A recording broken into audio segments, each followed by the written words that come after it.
El día comienza mejor cuando lo entiendes. Fran Huerta y Carlos Greich te acompañan para que inicies el día bien informado. Análisis, contexto y opinión en una hora. Esto es Hora Clave en la 92.9 y radiolaclave.cl. 8 de la mañana con 3 minutos, día viernes, por fin 23 de enero. Pasa rápido este mes y nosotros lo tenemos de vuelta. La estrella matutina en Chilevisión. Oye. Contigo en la mañana estamos, Carlos Greich. Oye, que dura la semana, qué terrible. Así se llama el matinal, ¿cierto? No metí las patas. ¿Cuál? De tanto cambio. Contigo en la mañana. Ah, sí, así se llama. Ya, sí. perfecto. Sí, siempre es contigo, ese es el eslogan. Cuando decían muy buenos días a todos en otro Y programa. en otro programa, sí. ¿Viste? No. Sí, aquí tampoco decimos programas de otras radios, ¿ah? No, aquí es nuestra hora clave. Así es, a las 8:03 de la mañana, en un día que Santiago despierta como siempre ya a esta altura despejado en este mes de enero, ya no hay muchos cambios, con 32 de máxima, 14 la mínima, y claramente la preocupación sigue estando, y por eso digo, dura la semana laboral para mí en realidad, pero para todos los que estuvimos comunicando Emocionalmente. lo complejo que ha sido enfrentar la emergencia. Sí, toda esta semana lamentablemente hemos visto lo que tiene que ver con los focos de incendio en Biobío, en Ñuble, y al parecer vamos a estar durante la próxima semana atentos a ello. Esperamos que continúe esta jornada en los próximos días como ayer, que estuvo un poco más tranquilo. Un poco más tranquila, con focos más bien localizados en el sector semirural de Florida, con poco alcance a casas, pero claro, siempre con la preocupación ahora de que hay una reconstrucción que empieza y que es larguísima. Sí. Así es que desde acá, y aprovechando a quienes nos están escuchando, un abrazo, y a quienes nos ven a través de las plataformas digitales, un abrazo a todos quienes tengan un familiar que haya perdido una casa, o a quienes hayan tenido alguien que haya sufrido definitivamente lo que sea con esta emergencia en la región del Biobío, en la región de Ñuble y también en Araucanía, pero principalmente en esas últimas, en Ñuble y Biobío, en Lirquén, donde no quedó nada en pie prácticamente, lo mismo que en el sector de Florida. La verdad es que hemos visto y hemos escuchado historias desgarradoras de cómo en cosa de segundos se pierde una historia de familia completa. Sí, sin duda es mucho más difícil para las familias que están viviendo esto, para los cercanos de esas familias, de las personas que llegaron al espacio que era su casa y ahora no hay nada, porque sí, esa es la realidad.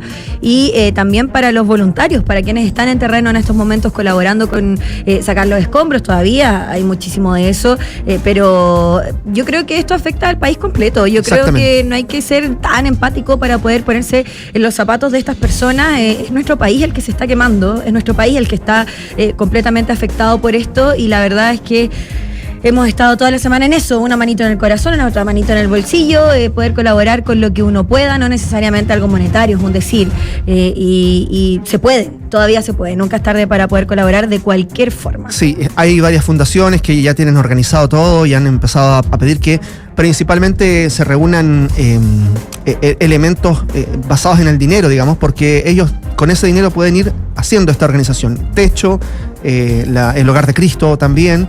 Se pueden comprar cosas que al final uno en el día a día no tiene el acceso, exacto, sino que las empresas son las que tienen la posibilidad de llegar a un baño químico, a comprar muchísimos colchones, que es algo que se necesita un montón en la zona, pero claro, uno puede aportar monetariamente de repente, sí, con algo pequeño o con algo que quizás es un esfuerzo mayor, y se puede llegar a eso que todavía se necesita mucho. Exactamente. Estamos terminando una de las semanas más difíciles y más complejas para nuestro país en varios meses, y por eso es que en este día viernes también, a propósito de que estoy regresando de estos días en las mañanas que estuve también allí enviándoles información y también mucho cariño a las personas, quise también detenerme en esto, ¿no? En el cerrar la semana con un mensaje también de esperanza. Pero que vamos a revisar también las noticias. Sí, vamos a analizar las noticias, vamos a analizar lo que está pasando en el mundo entero, no solo respecto todo a los incendios, pero yo creo que la radio tiene una perspectiva distinta a la televisión y a las redes sociales. Te ha tocado abordarlo desde esta perspectiva del matinal, de la televisión, pero sabemos que hay mucha gente que se acompaña a través de la radio, sobre todo en las emergencias, y eso es muy bonito para nosotros, pero cumplimos nuestra labor. Al final es lo que se necesita para la ciudadanía hoy en día. Así es. Y de inmediato, claro, a propósito de las emergencias, también nuestra primera clave del día trata de lo siguiente. Las noticias más relevantes en 90 segundos. Lo esencial para empezar tu día bien informado. Estas son las claves del día. Mientras el gobierno comienza la entrega e instalación de viviendas de emergencia mejoradas en el sector de Lotato en Concepción, aún hay al menos 18 incendios en combate, más de 41.000 hectáreas quemadas en 3 regiones. En Tomé, un trabajador contratista de la empresa sanitaria Esbío murió tras ser succionado por un ducto de agua potable en medio de faenas de reparación. Clave 2, aún molestos con las críticas del Frente Amplio y el Partido Comunista por la ley Naín Retamal, el Partido Socialista citó para hoy viernes a los partidos del socialismo democrático en el mismo día en que toda la alianza oficialista prepara su cónclave. La reunión incluiría a la democracia cristiana en una instancia que buscará definir los lineamientos de una futura oposición, por ahora sin el Partido Comunista ni el Frente Amplio. Clave 3, el presidente de Ucrania, Volodymyr Zelensky, anunció en el Foro Económico de Davos que el equipo negociador de Kiev se reunirá este viernes y sábado con delegaciones de Estados Unidos y Rusia en Emiratos Árabes Unidos para avanzar en el camino hacia un fin negociado de la guerra en Ucrania. Este jueves, Donald Trump y Zelensky sostuvieron un encuentro que el republicano definió como buena. Y clave 4, el directorio de Blanco y Negro aprobó este jueves la venta de Lucas Cepeda, figura de Colo-Colo, a Elche, equipo de la primera división del fútbol español. El conjunto hispano pagará $2.2 millones por el 70% del pase del jugador. Cepeda fue pieza clave en la conquista de una Supercopa y un campeonato nacional, además de alcanzar los cuartos de final de la Copa Libertadores en 2024. Política, economía, deportes, cultura y tendencias. Un ranking con contexto. Las claves del día en Hora Clave. ¿Qué es cierto que la última clave la hizo el productor colocolino? No lo sé. Ayer me tocó presentar la camiseta de Colo-Colo en el matinal, al final. Qué dolor para ti. Y era con Andrea Aristegui. ¿Cuál de los dos más hincha de la Católica? Verdad. Allá son puros cruzados. Sí, harto. Imagínate, aquí tenemos mezcla. Esa es la gracia. Exacto. Radio futbolera, ¿cómo no? Sí, claro que sí. Ya estuvimos hablando de eso en Metrópolis AM. Oye, en el centro. Ahora, solo brevemente, no sé si lo comentaron los chiquillos a las 7 de la mañana en Metrópolis, pero Colo-Colo no gana tanto con la venta, porque había invertido mucho en Lucas Cepeda. No sé si fue en cuanto al yo te doy, tú me das, digamos, a la transacción misma de dinero, no sé si gana tanto como hubiese sido lo justo para Colo-Colo, porque es un muy buen jugador que pierde, el mejor de su plantilla. Claro, bueno, vamos a ver cómo continúa el futuro de Colo-Colo después de eso y lo analizamos en nuestros programas deportivos. Respecto a la actualidad, respecto a los incendios y toda la semana en que hemos abordado este mega incendios forestales, una de las peores tragedias en el último tiempo en nuestro país, a pesar de las cifras que uno se imagina que también hemos aprendido. Claro. Yo creo que tú has hablado con hartos expertos y que uno aprende en el día a día de lo que ellos nos van enseñando, pero de todas maneras esto de los cortafuegos, esto de cómo las empresas, las municipalidades de la zona se hacen cargo de ello, es relevante para que no nos vuelva a ocurrir algo similar, más allá de que estos incendios son generados y está comprobado por la mano del hombre. Exactamente, y por eso es que yo lo dije de manera majadera durante esta semana en televisión, pero también con el espacio que da la televisión, que es muy limitado. Ahora quiero extenderme solo breves segundos también en decir que hay una ley de incendios que está en el Senado. La pelota está trancada en el Senado, hay que decirlo. ¿Y por qué? Porque hay un montón de elementos que está analizando la Comisión de Hacienda y que tienen que ver con temas técnicos.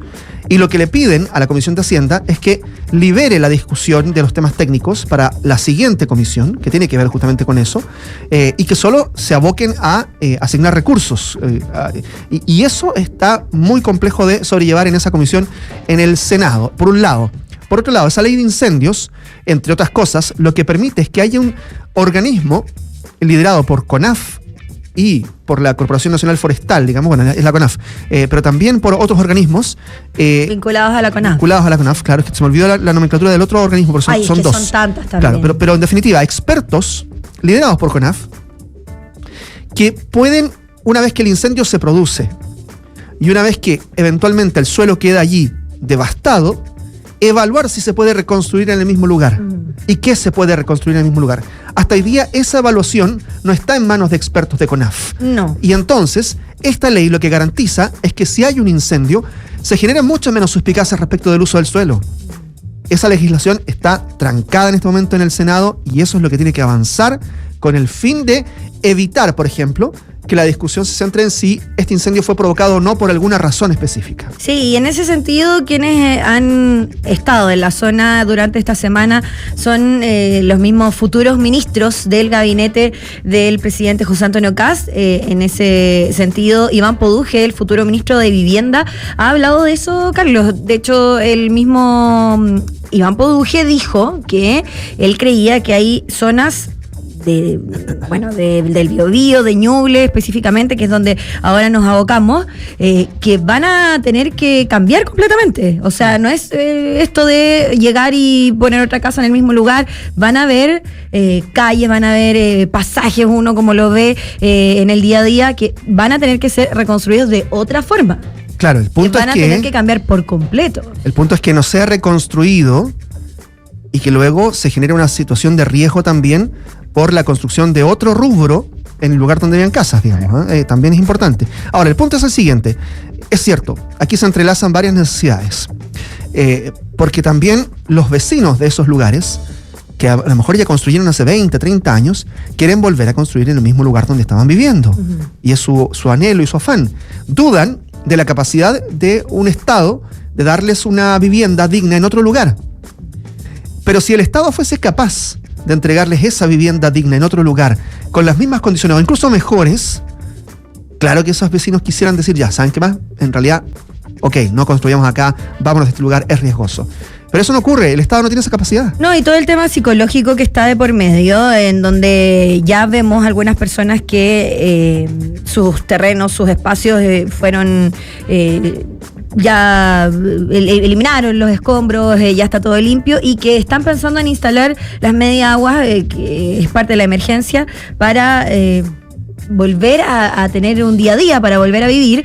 Y en ese sentido, después debe ser muy difícil lo mismo, sacar todo lo que van a poder tener en estos momentos y de nuevo reconstruir su vida, reconstruir una vivienda por lo menos con su familia. Exactamente. Y solo para abocarnos también a la investigación del origen de este incendio, el grande, ¿no? El primero, el incendio Trinitarias en Concepción. Ha habido alguna investigación que han conocido algunos medios también y que mencionan que el uso de una cocina a leña en mal estado sería la presunta causa del incendio, que después deriva en la detención de un hombre que es el presunto autor material de uno de estos incendios forestales, el que dejó por lo menos 20 muertos ahí en la zona de Lirquén. Y fue detenido. Fue detenido, estaba manipulando una cocina a leña en malas condiciones y esto habría provocado el siniestro.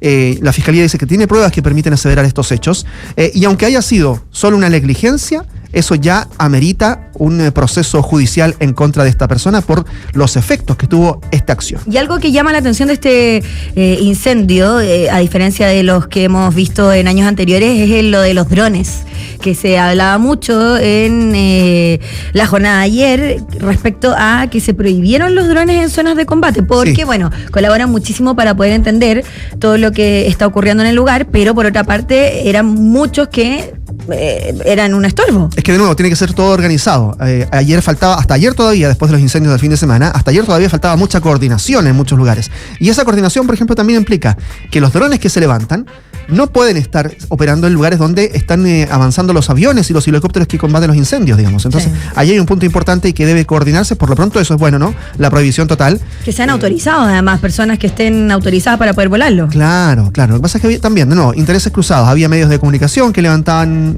los drones, había organismos también, incluso digitales, de internet, de comunicaciones que levantaban drones. Todo eso atentaba contra la seguridad de quienes estaban combatiendo el fuego en altura, que eran estas aeronaves.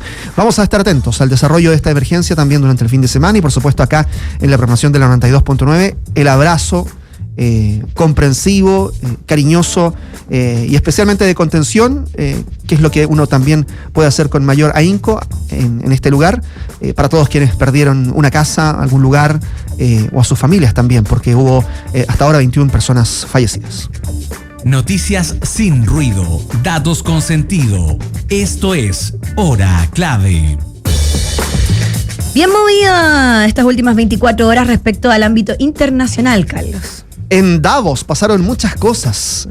Para poder comprender. Y lo que pasa en Davos no se quedó en Davos. Eso, para poder comprender qué es lo que pasa en Davos, para poder comprender a las figuras más relevantes de esta instancia, tenemos que hablar con él, con nuestro experto que no solo analiza al mismísimo Donald Trump, sino que a quienes están a su alrededor y toda la... ¿Se puede analizar a Donald Trump? Toda la injerencia que tiene que ver con Groenlandia, en este caso, que ha sido uno de los conceptos claves, sin duda, en el mundo entero. Para hablar de ello estamos con el director de contenidos del Instituto República, amigo de la casa como siempre, Álvaro Iriarte, bienvenido, ¿cómo estás? Bien, Fran, Carlos, feliz de estar con ustedes aquí en Hora. A pesar de la semana intensa. Muy intensa semana, y a pesar también de escuchar a ustedes esta tragedia en el sur, que bueno, lamentablemente es bien complejo y bueno, ojalá que se pueda reconstruir rápido. Yo pienso que ustedes tenían toda la razón. En donde la prensa internacional ha abordado muchísimo la situación de Chile. Y Donald Trump también.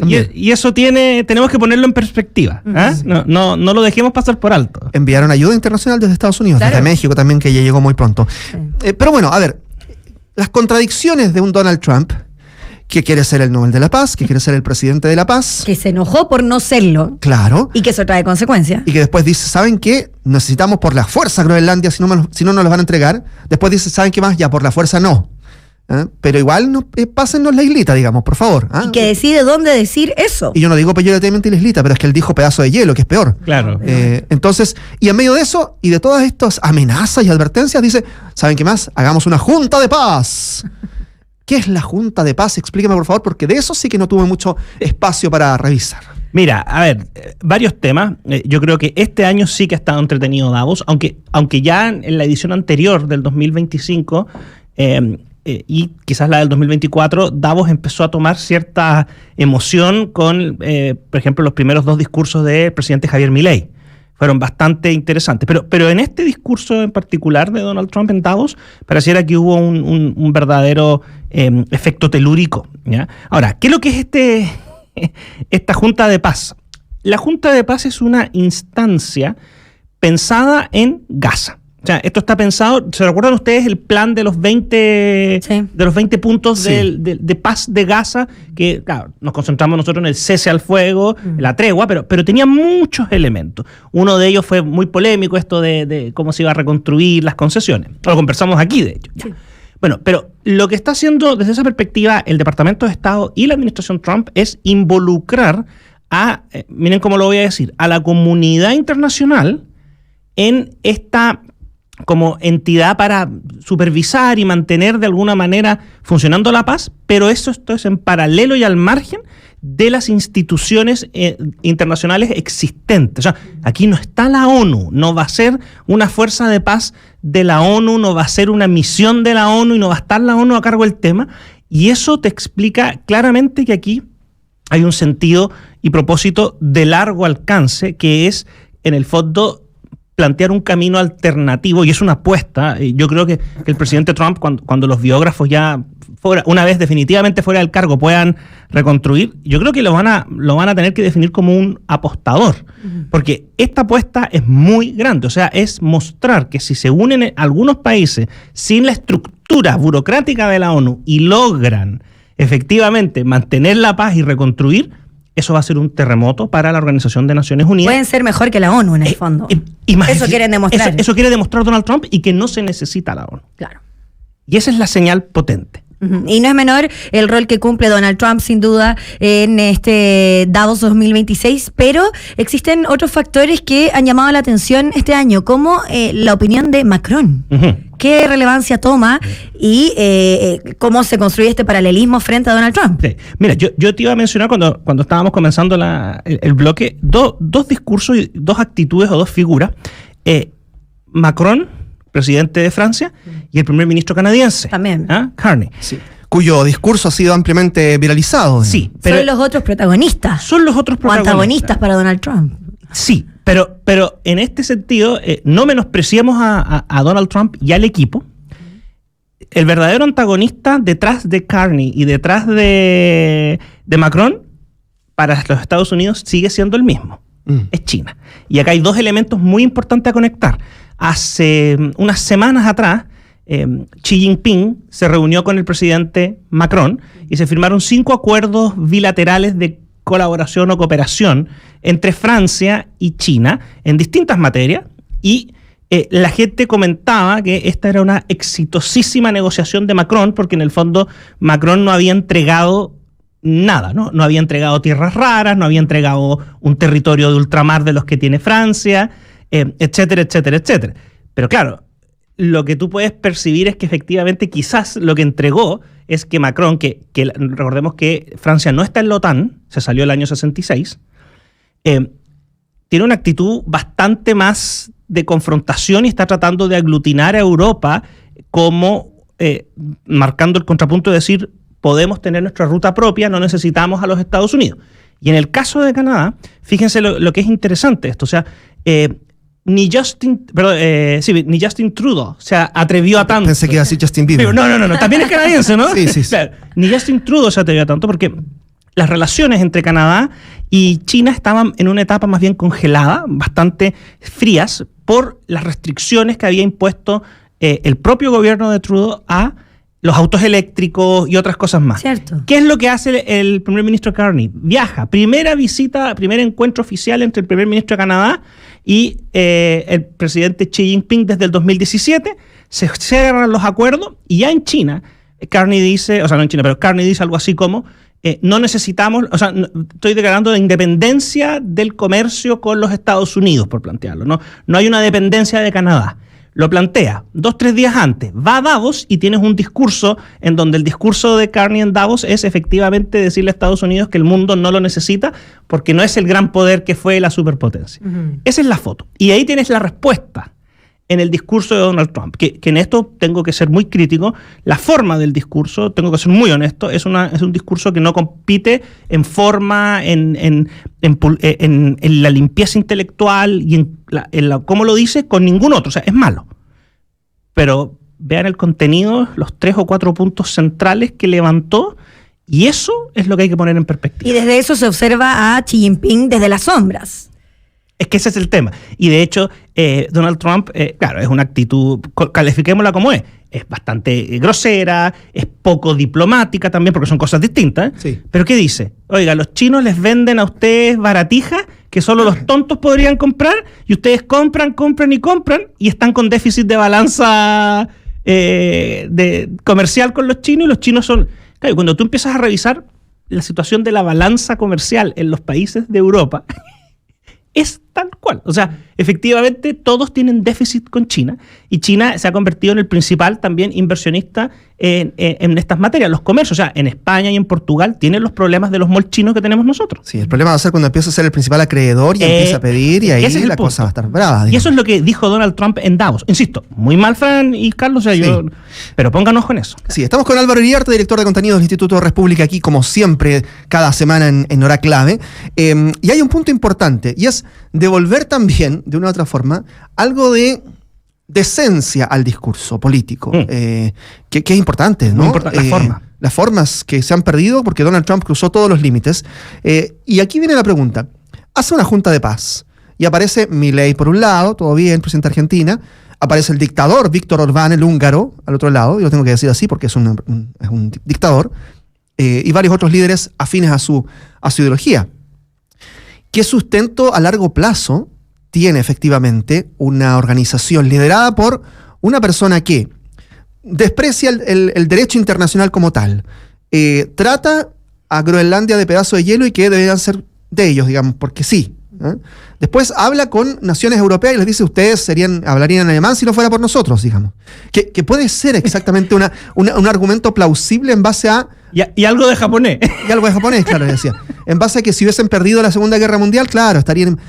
Pero en rigor, primero eso no pasó, y segundo, es un desprecio enorme hacia poblaciones enteras, hacia millones de personas.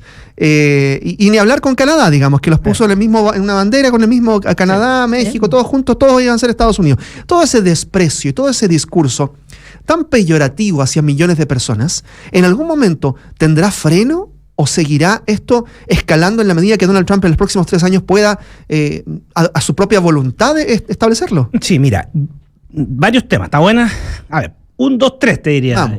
1, yo creo que ya también tenemos que entender que esto es algo inseparable de la personalidad del presidente. O sea, no hay vuelta atrás en esto. Y que en este segundo mandato está mucho más potente que en el primero. Porque ha tenido, en estas materias, o sea, es lo que conversábamos acá, o sea, tiene logros. O sea, logros desde la perspectiva avances, claro. De él. O sea, Claro. el bombardeo de las instalaciones nucleares de Irán, la extracción de Nicolás Maduro. O sea, son logros. Claro. ¿sí? Son logros en realidad. Son Sí. en Porque medallitas, es lo claro. que él quería en el Eso fondo. y no solamente lo que él quería, o sea, también hay un aspecto importante de política pública en los Estados Sí. Unidos. ¿ah? Porque en el fondo, si ustedes revisan los videos de hace 10 años atrás, un poquito, sí, 10 años atrás, estamos en 2026, no, un poquito más, 12 años atrás, 15 años atrás, cuando estaba el presidente Obama, los objetivos seguían siendo sacar al régimen de Venezuela, y de hecho varios de los demócratas que hoy día están cuestionando la situación en el Senado, en su momento pedían un fin del régimen de Nicolás Maduro, Y ahora ya se concreta. y ahora se concreta. Pero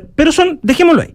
Pero la personalidad es la personalidad, y eso no cambia. Y lo segundo también es que efectivamente da la impresión que varios de estos logros refuerzan negativamente esta actitud, porque en el fondo, lo que conversábamos, la operación en Venezuela fue una operación extraordinaria, más allá de las cosas que podemos conversar, pero desde una perspectiva óptica militar fue extraordinaria, y el contraste era evidente. O sea, una semana antes China estaba haciendo ejercicios en el estrecho de Taiwán, sí, con armas reales, con municiones de verdad, pero ejercicios. Y aquí el tema.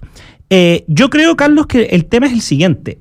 La Junta de Paz, y para la situación como organismo, no está destinado a durar. Está destinado a cumplir la función que tiene que cumplir, que es generar esta situación para el tema de Gaza, porque por algo también se invitó a China. O sea que ahí tú dices, bueno, pero ¿por qué invita a China si no quiere el organismo internacional? No, la apuesta es decir, oiga, podemos solucionar esto sin necesidad de lo que le ha fallado al mundo, que es parte del discurso de él, no se olviden nunca, que es la ONU. O sea, recuerden que el año 2025 fue a las Naciones Unidas, y el presidente Trump dijo, muchos se concentraron en la parte más ególatra del discurso. He dado paz, he solucionado, sí, está bien, pero ¿qué era lo que decía después de eso? En cambio, la ONU tiene presupuesto, edificio, funcionario, y no ha prevenido ni una sola guerra, no ha solucionado ni un solo tema. Entonces, Carlos está pensado para hacer eso. Uh-huh. No está pensado para transformarse en un edificio, un bloque en paralelo a las Naciones Unidas. Uh-huh. Y esta Junta de Paz probablemente en algún momento, para bien o para mal, mira lo que te voy a decir, él va a salir un comunicado en unos meses más diciendo se cumplió el objetivo o no se cumplió el objetivo y se suspende la Junta de Paz. Y no va a pasar nada. Cosa que no ocurriría con el sistema internacional. Pero ahí está el desafío. Ya, y ahora, y de vuelta a la pregunta amplia también de decir, este tono y este tipo de declaraciones y este desprecio por el resto del mundo, que no sea Estados Unidos, que suena bien totalitario, sí. ¿Sí? ¿Cuánto más puede extenderse en los próximos 3 años de Trump? Yo creo que, mira, si uno mira la situación, da la impresión que va a mantenerse. No sé si me atrevería a decir que, tengo claro que no debería retroceder. Ya, porque, insisto, o sea, hay un discurso, hay un tema y además la única opción de que ese discurso cambiara tendría que ser que varios de los principales países que están en tensión con Estados Unidos, pienso en algunos países de Europa, fíjate que en Latinoamérica no es tanto, pero en algunos países de Europa y particularmente China, en el fondo, lisa y llanamente bajaran la cabeza y dijeran, ok, aceptamos todo lo que pide Trump. Y eso no va a pasar.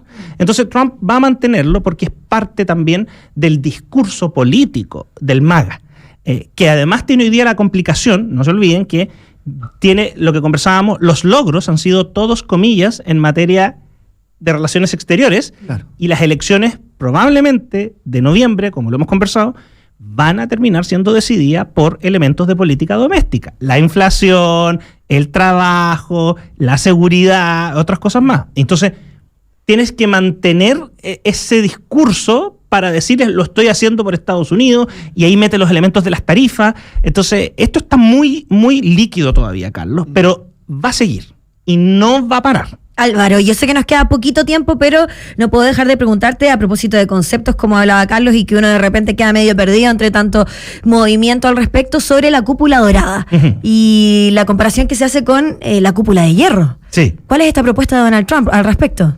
Lo que pasa es que Estados Unidos, como es un continente en la práctica, o es un país que tiene dimensiones continentales, igual que Canadá, son muy poquitos los países que tienen eso, el otro es Australia, y de alguna manera Rusia también califica en esta situación. Pero en el caso de Estados Unidos, la principal estrategia de defensa, la principal preocupación de Estados Unidos es un ataque en suelo interno. Y eso implica que hay dos formas: un ataque de una potencia exterior o el terrorismo doméstico por las células y qué sé yo. Y en materia externa, para llegar a Estados Unidos, lo principal en la guerra moderna son los misiles balísticos intercontinentales, de largo alcance y de mediano alcance. Y la cúpula a lo que apuesta es precisamente, como tú bien decías, es establecer un sistema de defensa que previene, intercepta antes de que lleguen a espacio de los Estados Unidos y antes de que puedan presentar un riesgo. Tal como la conocida cúpula de hierro. Tal como la conocida cúpula de hierro. Pero les quiero dar un dato. La cúpula de hierro de Israel, que es muy efectiva, y esta cúpula ahora, fíjate lo que son las cosas. En los años 80, Ronald Reagan la propone como la SDI, Strategic Defense Initiative. Y es, en el fondo, una propuesta que tiene en la historia de la Guerra Fría un rol fundamental. Y en los años 80 estaba de moda, estaba el boom de Star Wars. Y los demócratas y los detractores de Reagan le pusieron peyorativamente a la SDI el programa Star Wars. Mire si esto es de la Guerra de las Galaxias que usted va a estar interceptando, qué sé yo. ¿Por qué te hago este punto? Porque esto es un anhelo de defensa de los Estados Unidos que data por lo menos de los años 80 en la Guerra Fría. Ahí está tu punto. Y eso es lo que va a perseguir. Lo que ocurre es que, claro... Se revive. Lo que pasa es que hacer el domo de hierro en Israel por la superficie no es tan complejo, pero trata de hacer eso a un nivel continental. Es mucho más difícil, es otro nivel, pero ahí está. Tanto tema para seguir conversando con Álvaro Iriarte, se nos acaba el tiempo, pero por supuesto siempre está invitado a nuestra mesa para analizar lo que ocurra, no solo con Donald Trump, quería ponerle el Golfo de Trump ahora al Golfo de México, ya así no, de... Imagínate. Para allá vamos. Bueno, muchas cosas de las que seguir analizando con Álvaro Iriarte, pero bueno, por supuesto, te dejamos invitado para la próxima. Muchas gracias. Muchas gracias, Álvaro, que estés bien. Información con análisis, contexto y opinión. Esto es Hora Clave por la 92.9 y radiolaclave.cl. Micasinoenvivo.com te ofrece los mejores slots. ¿Quieres hacer la mención, Álvaro Iriarte? Sí. No, es un error. Le invitamos a que se enfoque con nosotros a estos slots que nos divierten y multiplican tu dinero en tu tiempo libre. Disfruta de todos los más de 1000 juegos y tragamonedas que esperan por ti para ganar unas lucas extras si te registras con el código promocional Música. Duplicarás tu primer depósito y tus posibilidades de jugar. Pásalo bien mientras juegas, ganas y sobre todo cobras en micasinoenvivo.com. ¿Buscas máquinas de café para tu oficina? ¿Buscas máquinas de café para el Instituto República, Álvaro Iriarte, por ejemplo? Por ejemplo, sería muy bueno. En Corporate Coffee tienen todo lo que necesitas. Instalación de máquinas, servicio técnico, café tostado y fresco todas las semanas. Aquí está mi tazón y lo mejor, atención de primera con planes muy convenientes. Pide tu degustación gratuita por 48 horas y prueba su café y máquina en tu oficina. Escribe a corporatecoffee.cl y conversemos con un buen café. Y la esperada secuela de la exitosa película El Día del Fin del Mundo llega a las salas de cines. Vive una carrera por la supervivencia en la pantalla grande con El Día del Fin del Mundo 2, Migración, con más tensión, más acción y un mundo al borde del colapso. Estreno el 29 de enero exclusivamente en cines. Nos vamos a la pausa. Gracias, Álvaro, por este gran momento. Ya regresamos con más. Viene Julio Bustamante, crítico de cine, a hablarnos de los nominados al Oscar, que están muy buenos también. Temporada de premios. Eso y más al regreso.